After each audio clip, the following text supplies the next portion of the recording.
ప్రధాని మోడీ ప్రజలకు భరోసా కల్పించాల్సింది పోయి భయభ్రాంతులకు గురి చేస్తున్నారని మంత్రి పొన్నం ప్రభాకర్ ఆగ్రహం వ్యక్తం చేశారు. హైదరాబాద్ పర్యటనలో ప్రధాని మోదీ చేసిన వ్యాఖ్యలపై పొన్నం ఆగ్రహం వ్యక్తం చేశారు. తెలంగాణకు మోదీ వస్తే రాష్ట్రానికి లాభం జరుగుతుందని ప్రజలంతా భావించారన్నారు. ప్రధానికి స్వాగతం పలికి సీఎం రేవంత్ అభివృద్ధి కార్యక్రమాల్లో పాల్గొన్నారని చెప్పారు.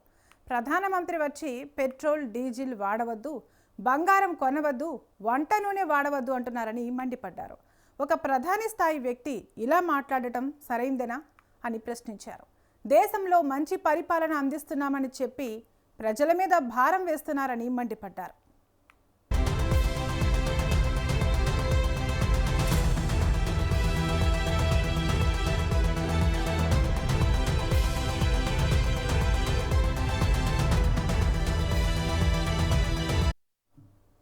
ప్రధాని నరేంద్ర మోదీ, అమిత్ షా, నడ్డా, బండి సంజయ్, కిషన్ రెడ్డి కాళేశ్వరంలో అవినీతి జరిగిందని ఆరోపిస్తున్నారని, దీనిపై సిబిఐ విచారణ జరిపించాలని డిమాండ్ చేస్తామని చెప్పారు.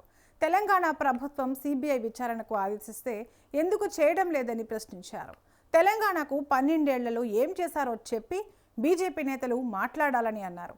సికింద్రాబాద్ టవర్ సర్కిల్ నిధుల్లో కేంద్ర ప్రభుత్వ వాటా, రాష్ట్ర వాటా ఎంత అనే దానిపై చర్చకు సిద్ధమా అని సవాల్ విసిరారు. 29 రాష్ట్రాలకు ఎలా ఇస్తున్నారో తెలంగాణకు కూడా అలాగే ఇచ్చారన్నారు. తెలంగాణకు మౌలిక సదుపాయాలు, కేంద్రీయ సంస్థలు కావాలని కోరారు. పక్క రాష్ట్రం వాళ్ళు ఎన్ని నిధులు అడిగితే అన్ని తీసుకుపోతున్నారని అన్నారు. తెలంగాణ బీజేపీ నేతలు తెలంగాణకు ఏం నిధులు తెచ్చారో చెప్పాలని ప్రశ్నించారు. ప్రధాని తెలంగాణపై వివక్ష చూపిస్తున్నారని పొన్నం ఆరోపించారు.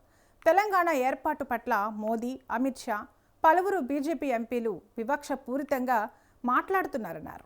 ఈ యొక్క డెమోక్రసీలో మనం తప్పకుండా పరస్పరం గౌరవించుకోవాలి. కాబట్టి మనం అందరం కూడా వారికి స్వాగతం చెప్పేటువంటి విషయం లోపల మేము వారికి ఒక రెస్పెక్టబుల్గా మేము ఎయిర్పోర్ట్కి వెళ్ళి స్వాగతం కూడా చెప్పినాం.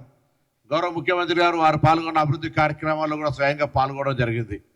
కానీ నేను ఇంతకుముందు విన్నట్టుగా కొండంద వెలుకను పట్టినట్టుగా మరి ప్రధానమంత్రి గారు వచ్చి తెలంగాణ ప్రజలకు ఉచిత సలహా ఇచ్చిపోయినాడు. పెట్రోల్ డీజిల్ వాడద్దు, బంగారం కొనద్దు, దాని తర్వాత విదేశీ పర్యటనలు చేసుకోవద్దు, నూనె తక్కువ వాడు అని చెప్పిండే. చాలా పెద్ద సలహా. మనకు ప్రధానమంత్రి స్థాయిలో అటువంటి సలహాలు రావడం సంతోషకరం. కానీ ఆచరణలో కూడా చూపెట్టాలి వాళ్ళు కూడా.